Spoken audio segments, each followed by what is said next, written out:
And just one corner left now for Remy Gardner to navigate. I'm Remy Gardner. I'm not Wayne, so here to write my own story, and I think I did this whole year. And if anyone had any doubts, there you go. But we pan back to Remy Gardner. Australia have a Moto2 world champion. It's brilliant. It's Remy. He's done it. I started the season, you know, kind of carrying what I had in 2020, which was finishing races and getting those points and hanging into the last moment. Just with positivity more than anything, and just, you know, thinking about race by race and not even thinking about the championship. I think our first half of the season was incredible. Sam Lodes wins here in Qatar with Gardner in second for the victory. It's gone the way of Australian Remy Gardner. Remy Gardner storms to victory here in Barcelona. Obviously, when it got towards more the end, you know, the points really mattered, and Raul also was making some really strong races. So, for sure, it started to, you know, we started to think about more of the championship, and I think his side as well. In the end, I think personally, I handled the pressure really well, and the only mistake I had was in Austin. Oh no, it's Remy Gardner! No, the World Championship leader, can you believe it? For sure, Austin was a difficult moment for me to accept in the championship, but you know, I think I held my composure quite well, and even though after a crash, you know, you just have to pick yourself up, you move forward.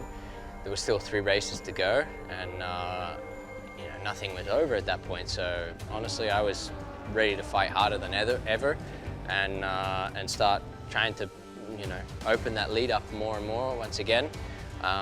Obviously, you know, the pressure was on in Misano. It was a crazy weekend with rain, and Raul was leading, and yeah, obviously we got lucky that day, but you know, that's what it is in the end. You know, it's about finishing the races, and if you can't do any more, it's get whatever the points you can. And then when it really counted in Portugal with the tyre choice and keeping cool, that was the key. Portugal, keeping strong and fighting through the pain, of course, with the ribs, and bringing home that victory when it most counted.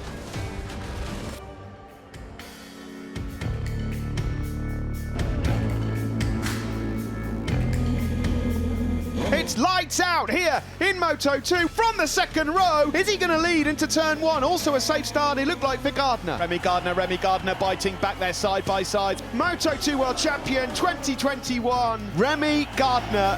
For sure, it's there's been a lot of hard years, very stressful moments, and very mentally destroying moments as well.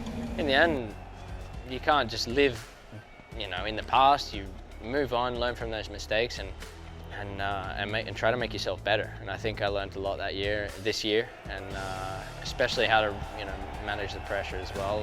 You know, especially with Raul being so fast, and as a teammate and rookie, and just managing the whole situation. I think, you know, I learned a lot this year, and I'll definitely carry that for the rest of my life in whatever it is, either MotoGP or doing something else. So definitely a special year for me. Another dream that's going to come true is to race in the Premier class in MotoGP with the big boys, and it's the dream of every little boy that wants to be a racer. So yeah, dream's not over. The fun's about to start. So I'm really looking forward to it. For sure, there's a lot to learn. For sure, you know, and Raul's going to be quick as well. You know, he daps fast, so it's going to be good. I think we'll pull each other along, and hopefully, you know, help out KTM and make the whole situation stronger, and yeah, hopefully we can have a decent year and go have some fun with some pretty badass bikes. I think you know, if really you have a look where I've come from, it's pretty incredible that I'm actually champion here today.